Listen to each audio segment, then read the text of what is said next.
शिकूया AI ची क्रांती. चला करूया MSCIT. आजच नजीकच्या MSCIT केंद्रात आपला प्रवेश निश्चित करा.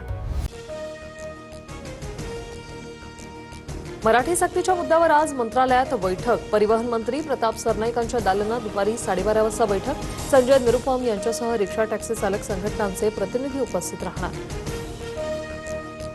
शिवरायांवरील वादग्रस्त वक्तव्यावर बागेश्वर बाबाचा माफीनामा. माझं वक्तव्य वेगळ्या पद्धतीने दाखवण्यात आलं.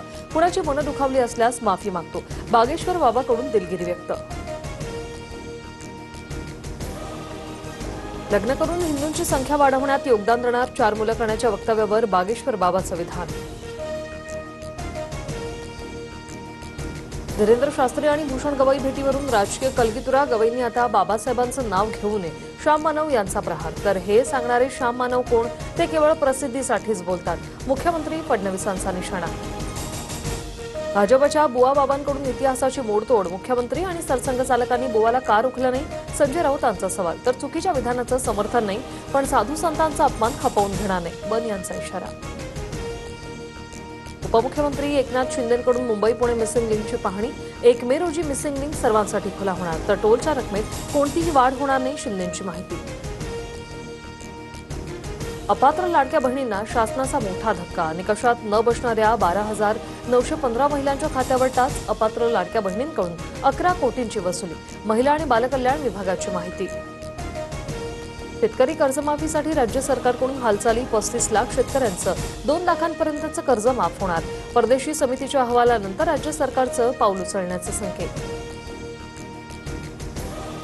गोंदू खरातला 7व्या गुन्ह्यात कोर्टात हजर केलं जाणार. 6व्या गुन्ह्यात खरातला 14 दिवसांची न्यायालयीन कोठडी. एसआयटी ताबा मागण्याची शक्यता.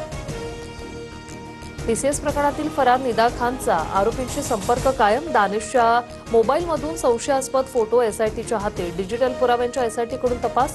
निदा खानच्या जामिनावर आज सुनावणी. पुणे ते वाराणसी प्रवास आता आणखी जलद होणार. अमृत भारत शयनयान एक्सप्रेसचा उद्या शुभारंभ. हडपसर ते बनारस कनेक्टिव्हिटी वाढणार. विदर्भात उष्णतेची लाट. अकोल्याचा पारा 46.9 अंशावर. पुढील 2 दिवस हीट वेव्हचा इशारा. नागरिकांना काळजी घेण्याचं आवाहन. नागपुरात उष्माघाताने 75 वर्षीय वृद्धाचा मृत्यू झाल्याचा संशय.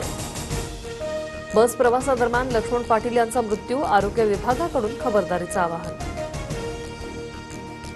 नागपूर महापालिकेत 33 कोटी 50 लाखांचा कचरा घोटाळ्याचा आरोप. काँग्रेसचे आमदार विकास ठाकरे यांचे मुख्यमंत्र्यांना पत्र. चौकशीची मागणी. शिकूया AI ची क्रांती. चला करूया MSCIT. आजच नजीकच्या MSCIT केंद्रात आपला प्रवेश निश्चित करा.